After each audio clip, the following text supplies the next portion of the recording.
All right. Hey, friends. How are you? I think this is working. I'm going live from my phone. This is take 2. My PC's being naughty again this week, but I think I'm live with you. Welcome. Welcome to Live Wednesdays with Darci. It's not going to be a Q&A today. I actually had a change of heart, and I wanted to come on and share a piece of that heart with you. As you know, I'm Darci. I'm the creator of the Vibrant Woman program, course, community. I'm a founding member of certified math method health coaches and practitioners. And, I'm here for a paradigm change. Like, we need to shift out of our current model, the way we see healthcare. We don't even have a healthcare system. We have a sick care system. We're creating those sicknesses with our toxic food system. And all of these things are totally intertwined, interlaced, interdependent. And I talk all about how these topics relate to what you can do. I'm here to empower you, to help you have the information that you need and the trust in your own instincts that you need to create vibrant, thriving health in your one human body.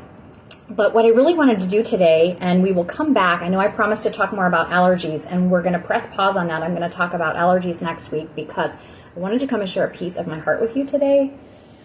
I wanted to just give you a little background on how I even came to this journey to be a health coach and why I'm so passionate about it. And so what I wanted to do is really kind of just pull back the curtain and let you see sort of a real piece of me that I don't often put forward these days in my business. But I think it's an important piece, and I wanted to talk about it today. So many of you might already know that I am the mother of a special needs kid. And I don't use that label for my daughter, and I don't use that label for myself. I don't much feel comfortable with labels of any kind. But I'm using that so that to attract the people who might need to hear this, all right? Special needs moms are holding the weight of something. I don't even know if they know how much they're holding. And I'll tell you, because I didn't. It's only now that I am through on the other side of this journey that my daughter is, for the most part, a successful, independent, adult, college student, that I can even that I have a little space in my life that I can even look back and realize, holy shit, how did I even live through that, let alone come out this end of it and be able to thrive the way that I do.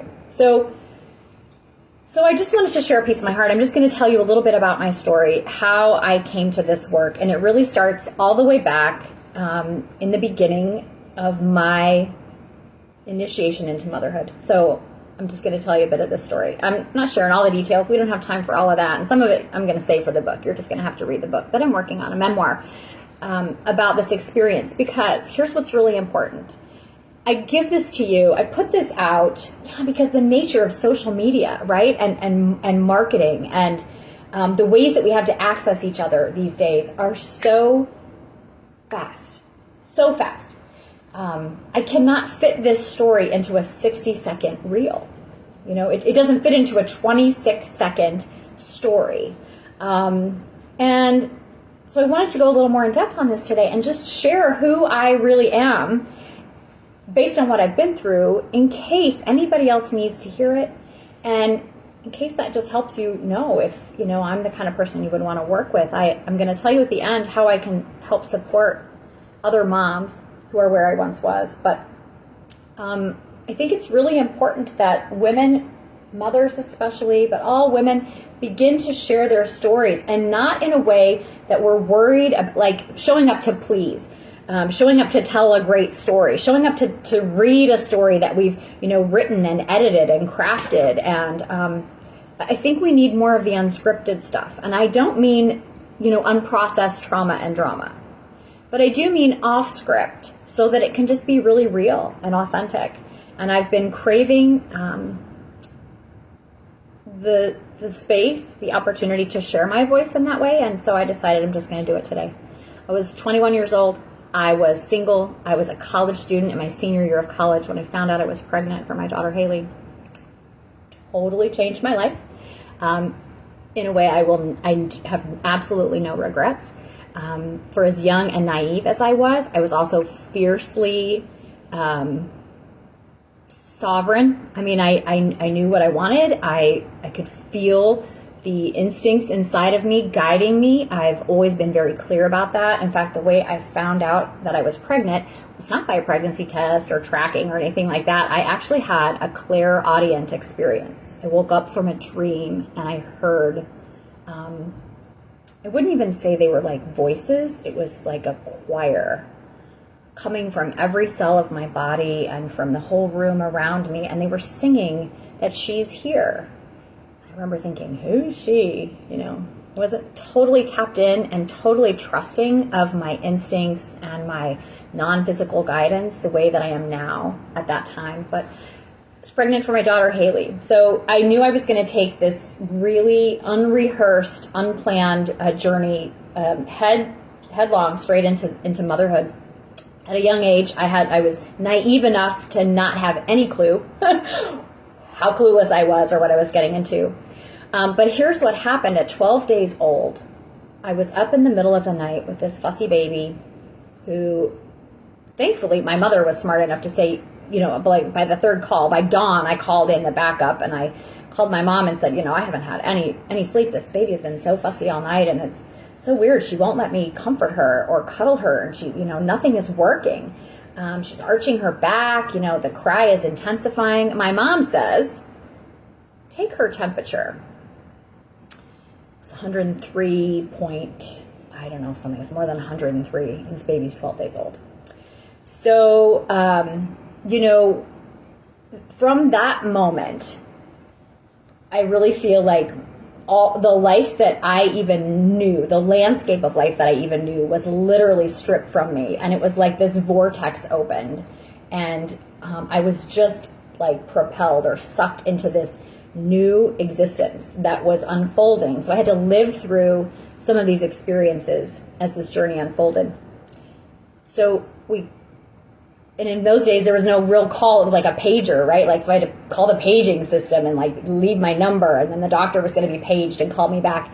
The whole time we're doing this, my mom is moving us toward the car. Like she knew something, this was a big deal. I'm sleep deprived, still wearing a pajama top, you know. And so we all get in the car. I'm holding this screaming baby, hot with a fever. My stepdad drives. I don't even think we used a car seat.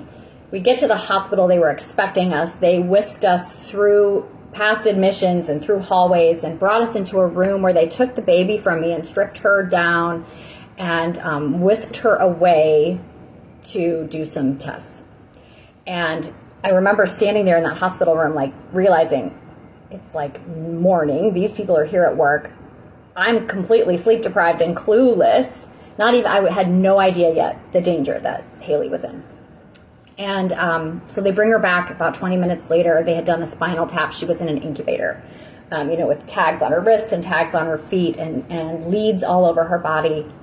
And I tell you, the story that I feel so compelled to share is about Haley and about how that infection, it turns out she had meningitis. And I'll tell you a little more today about that journey because these are the moments that transformed me, not only into a mother, but into the kind of mother that only special needs moms can really relate to. Because from that moment, I realized how much responsibility I really had.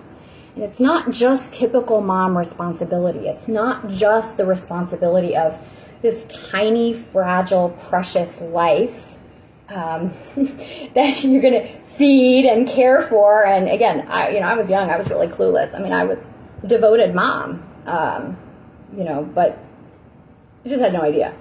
And it's that responsibility for that tiny, fragile human life and all that's going to come with it. You think about opportunities. You think about, saving for college and education and the right clothes and the right shoes and, all the right things, all the right foods, the right bedding, and, how to make this the launching pad for this beautiful human being that you love more than you can even understand. But then you add the layer in of this child has potentially a very, very big problem. And the world, instantly that the world is not going to be on your side. Like, instantly, I was so alone with this. And I know because that feeling didn't happen. I mean, yes, I was going to be a single mom, so I was going to be alone raising my child. I had a loving family. But the minute she became brain injured, and they were using words with me like cerebral palsy, like learning disabilities, like fine motor delays, like visual problems. Like they start using all of those labels. Those potentialities are going to be these labels. And there is a very immediate, heavy burden. Because you don't understand all of that stuff. And even if you do, I had no idea what was going to happen. But none of it was going to be good now. It was almost impossible for my imagination to see her thrive. And if you can't imagine something, how in the hell are you ever going to manifest it? So this is what I really wanted to talk about. Is I talk about my daughter's journey. Now, she struggled for a long time. She had big problems.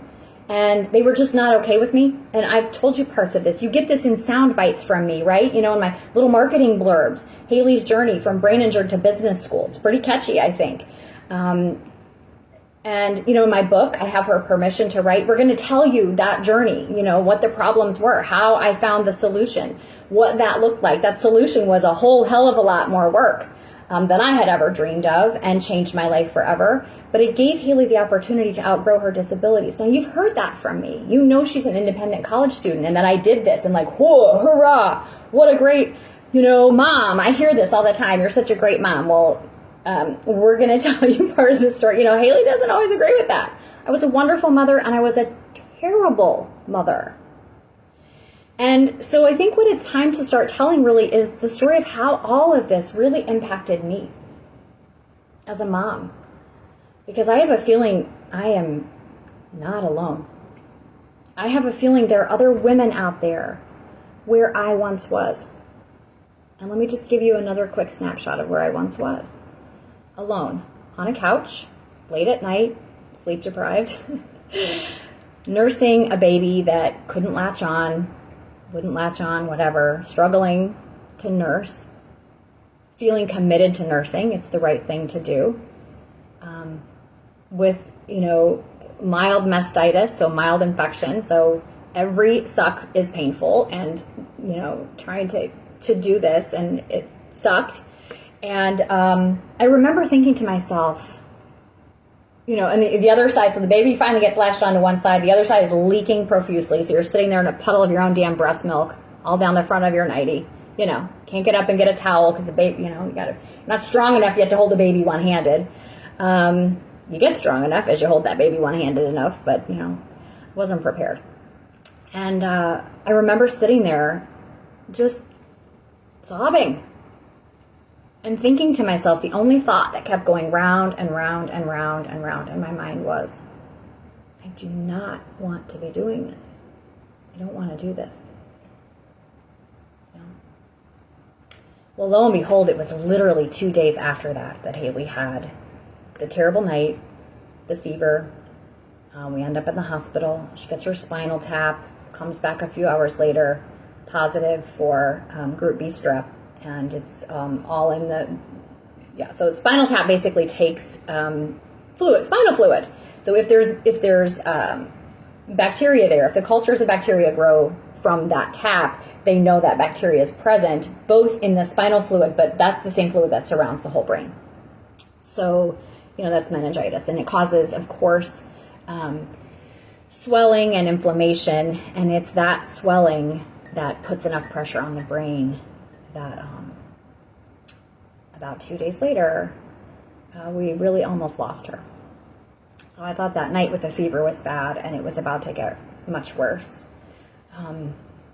And I go into detail about that night in my book. I'm going to save a little bit of that, but just enough to say here that in the moment, of course, all of my focus and all of my energy was on what is happening to this child. And of course, all of the forces around us were focused on how are we going to save this child.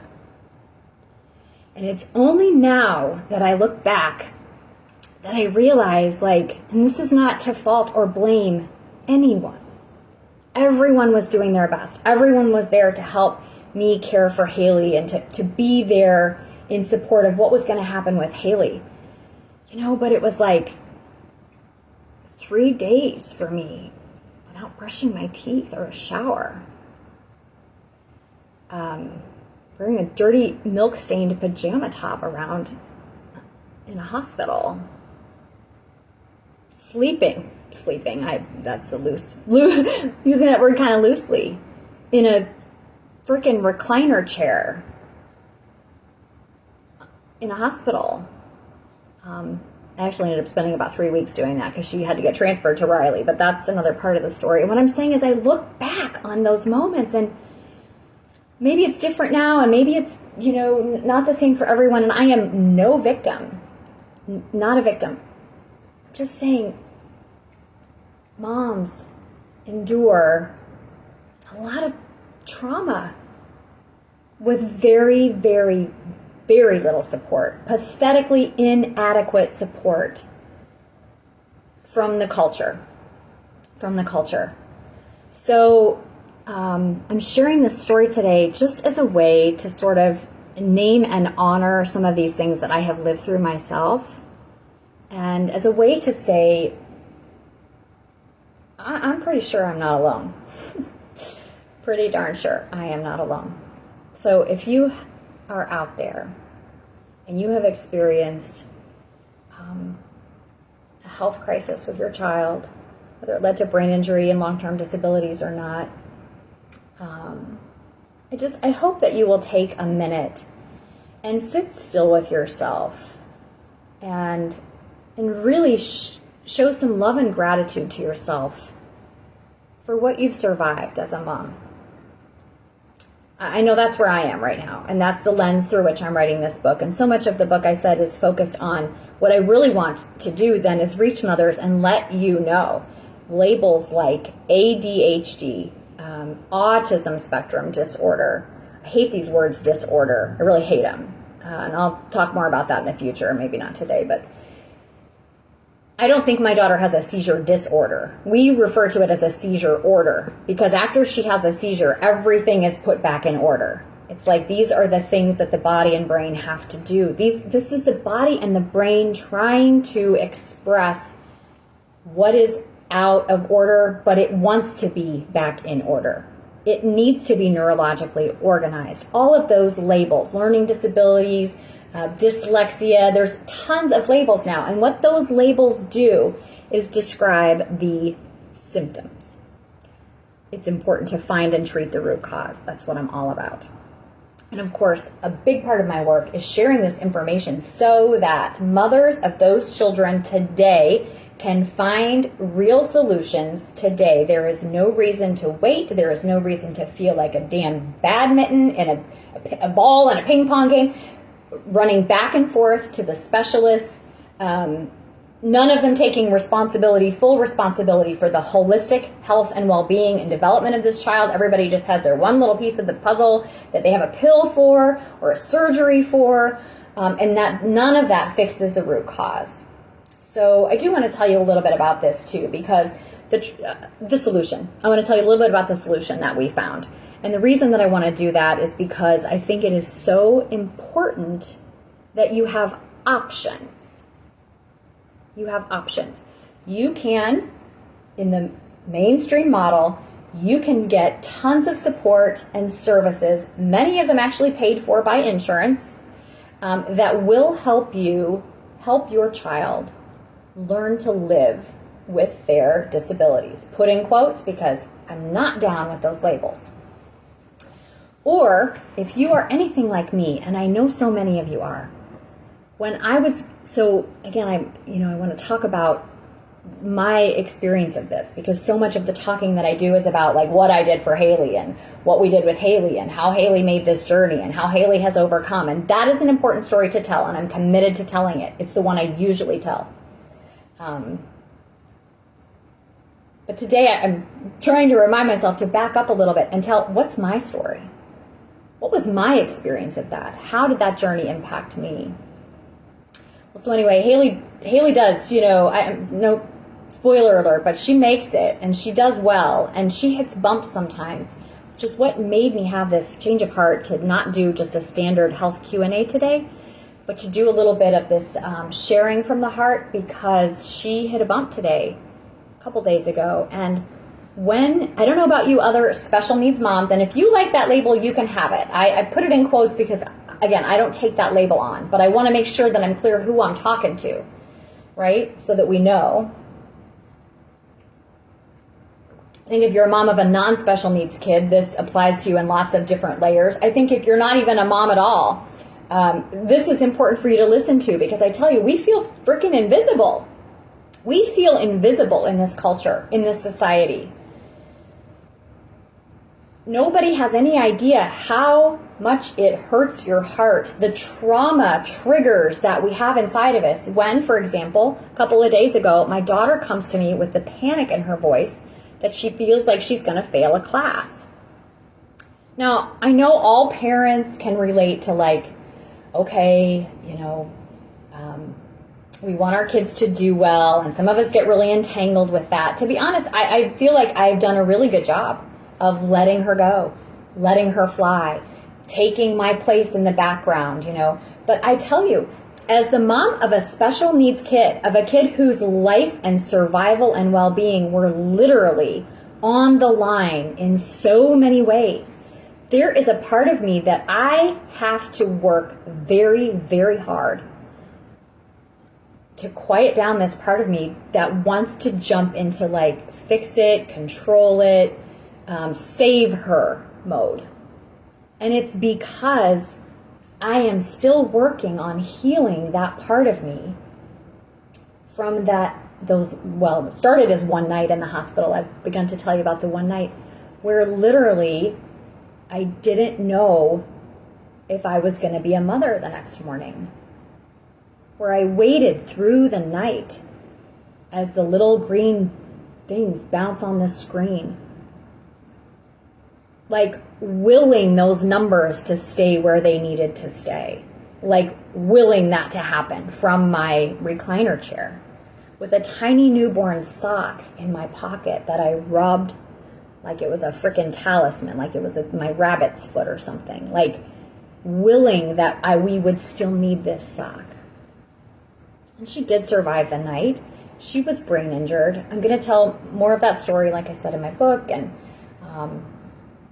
I share quite a bit of this early part on my blog. If you're interested in learning more, please go to my blog and read that. If it helps you feel less alone, that's the whole purpose of doing it.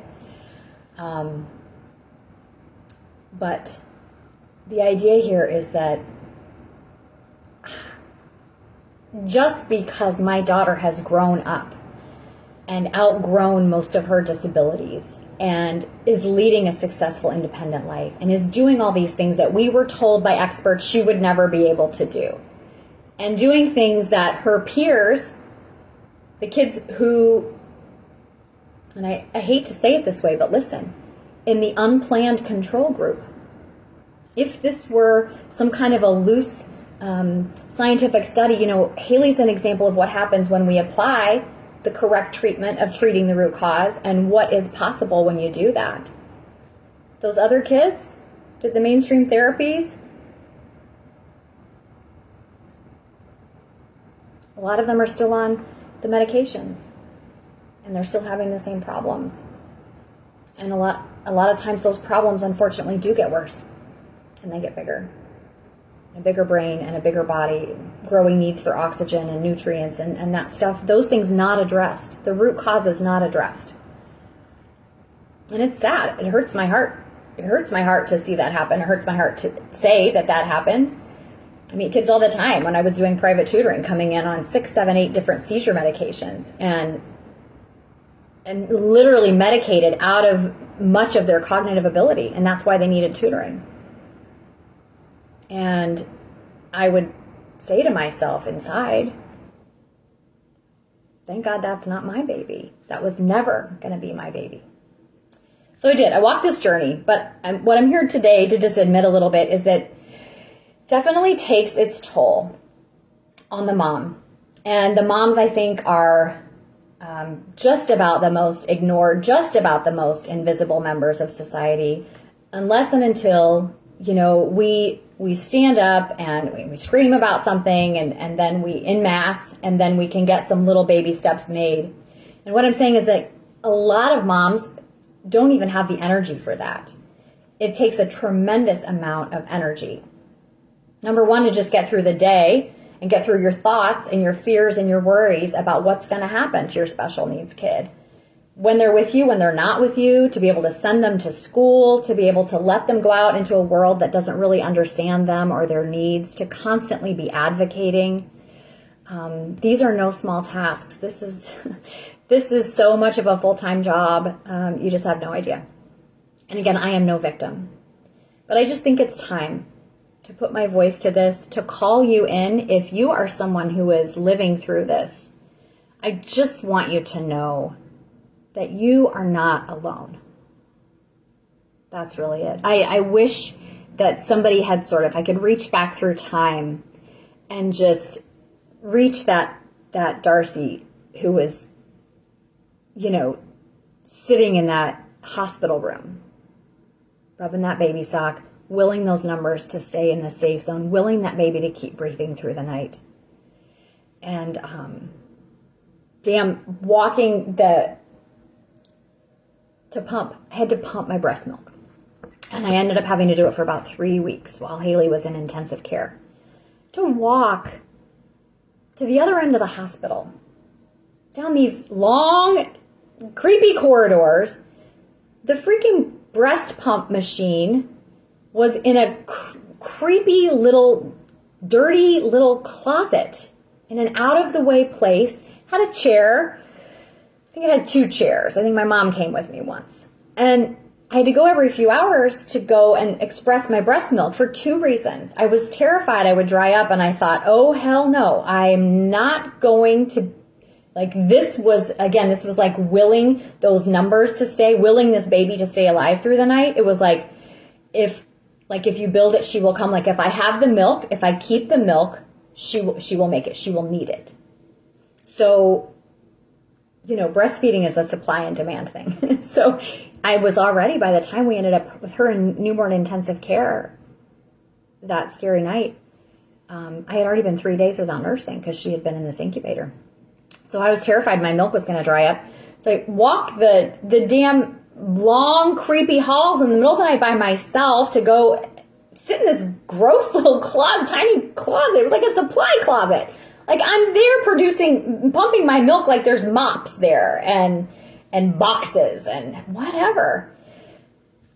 And I say that because, come on, I'm sure it's better now. This was about 20 years ago, but it better be better now. That's ridiculous. That's all they had for me.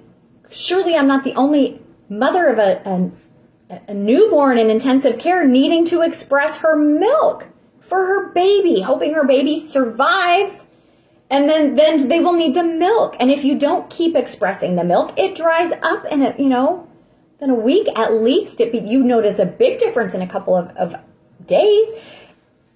And furthermore, it's painful. You can't have your breasts large and swollen with milk that your child hasn't taken and be able to be comfortable at all. It's miserable. So anyway, I expressed my breast milk for 2 reasons. For that, to take care of myself, keep her comfortable, keep myself comfortable, and make sure I was going to still have some as a way to,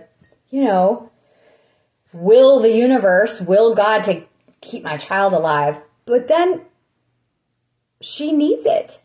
I mean, she's unconscious. She's severely brain injured. She's drugged up beyond all belief. You would not have believed the amounts of phenobarbital they had to use to stop the seizures that happened when her brain was swollen with that meningitis.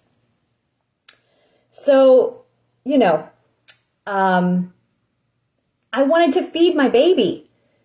My breast milk is what was best for her. I wanted that in the tube through her nose, not some formula, not some scientifically configured thing.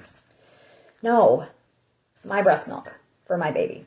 So I did that. I expressed my breast milk and put it in little bottles. They let me label it and stick it in a fridge right outside her newborn. And the NICU is, it's different than a regular hospital room. So there's all kinds of equipment and stuff there. They let me keep it there. They let me sit next to her bed in that chair all night, holding that sock.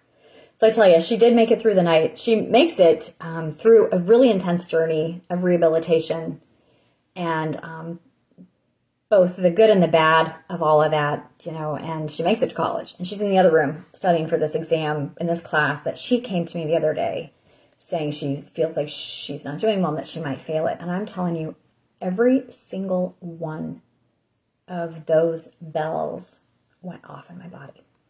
The same bells that went off in my body that night that she was in newborn intensive care. All the same bells. So for you, special needs moms, moms of kids with trauma and health issues, you're not alone. And dealing with with my own bells blaring is the biggest work of my life because I have such a hair trigger there. I have such a hair trigger. It's like when I hear that certain tone in her voice, I am so easily triggered to, she's not okay. And it brings all that flood of stuff right forward again. And I deal with it again and again. And I don't show much of that. And I'm pretty good at dealing with it. I certainly have a lot of practice, Just a second. But, yeah, I just wanted you to know that's something. So one of the reasons I'm so passionate about the work that I do is because I know that moms really need a lot of support. Number one, just in parenting special needs kids. And I do that. Please come find my website. Look at the Parent Mentor page. I am here to support you. But also because moms are the last on their own list to take care of themselves. And if you heard just that last little bit of the story, of my trauma, what the next 15 or 20 years brought me, taking care of myself was not my priority. It should have been. It should have been because I would have been a much better mother. Everything would have been easier. Thought I didn't have the time for it. And it's what we make time for, right, people? It's what we make time for. But a lot of moms feel like they just can't because we are so, part of it's natural instinct, part of it's cultural training that we are absolutely driven to give our all to our kids. And thank heavens for that. But in a culture with almost no support and recognition of the work that we do, and in a culture that is so ignorant of the needs of neurodivergent people, that's a really tough job. It's just a tough job. So if you're one of the moms out there doing that job, first of all, I want to say thank you. Thank you so much. Thank you so much for doing what you can to give us, the world, the gift of your beautiful, healthy child. I know that's what you're really trying to do. That's what I was trying to do. I just knew that one day it wasn't going to be on my watch and I was not going to be giving the world a burden. I wanted to be giving the world a gift. Now, don't get me wrong. I am not saying that people with disabilities or special needs are a burden. That is not what I'm saying.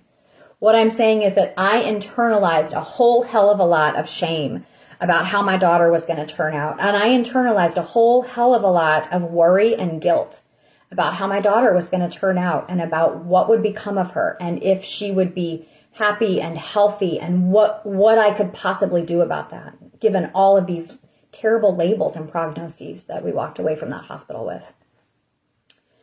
So I just want to say thank you. And for the work that you do as a mom. I want to make sure you know about real solutions for kids with neurological developmental delays. Those could be mild, like reading problems. Those could be severe, like cerebral palsy, epilepsy.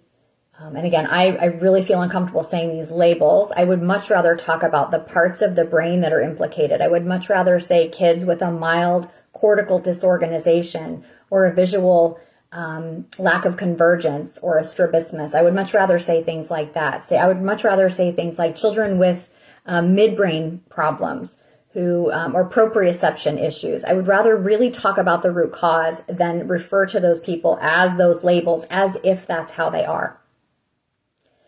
But in the meantime, if you identify with those labels, what I want you to know is it is possible to treat that brain and organize it.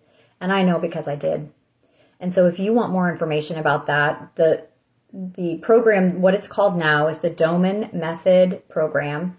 It starts, the first step on that journey, and it is a journey, is the Doman Method course. It's coming up again in October. October 3rd is when a course begins because I am a Doman mom and I partner with them. I'm certified to do neurological evaluation. So if that's anybody local is interested in really finding out more about how this works, I'm happy to hook up with you and explain what I do. But the point is that the course is coming up again, and it's the first step in you, the parent, learning about the brain, how it's organized, and what you can do to help your child outgrow those disabilities rather than learn to live with them. And I've been given permission to offer a very generous referral discount. So I would love for you to have that if that's something that you're interested in learning more about.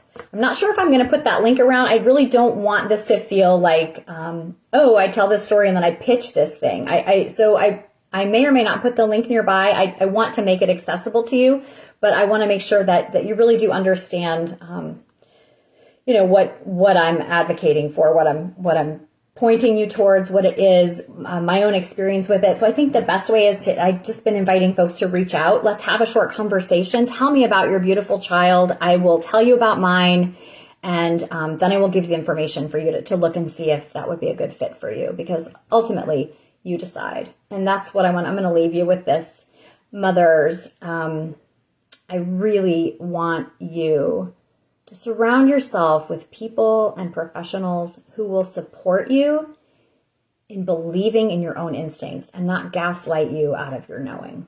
Because I'll tell you, I was determined to frickin' pump my breast milk for my baby. Do you know how many people said to me like, professional people wearing their white coats and shit and their scrubs telling me, it's fine. We've got this. You sure you can. If you do, we'll put it, but you don't need to. I'm like, there was no resistance there, so that was okay. But look, the point is, if you know what's best, and I propose that you do, your instincts as a mother are on. Okay? So if you have a question, I want you to ask it. If you have a need, I want you to state it. If you have, an instinct, I want you to follow it. And I want you to be surrounded by other people who support you in that. So I know that I am still recovering from a whole heck of a lot of trauma from just being sort of marginalized in my own child's freaking experience.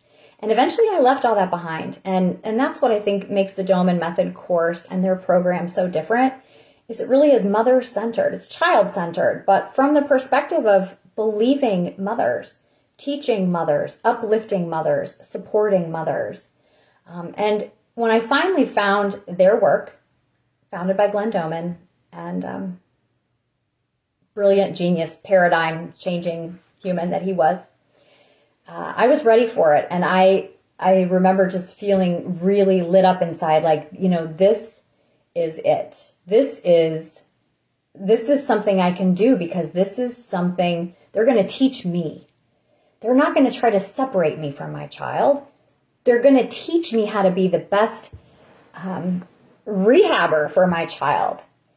They're going to teach me. They're going to empower me. And that, my friends, was the beginning, basically, of me becoming the health coach that I am today. It was through that journey of healing my daughter that I learned all about treating root cause, how powerful it is, how our bodies and brains are always seeking to thrive. And we've got to get things out of the way that are stopping them. And it put me in a position of having to do this work, having to make changes, having to live through this journey of what a really healthy human life and lifestyle looks like. And it lit me up, saved my daughter's life, and lit me up and really inspired me to be who I am now, which is to do the work that I do now, which is to give you the tools that are important in allowing you to thrive too.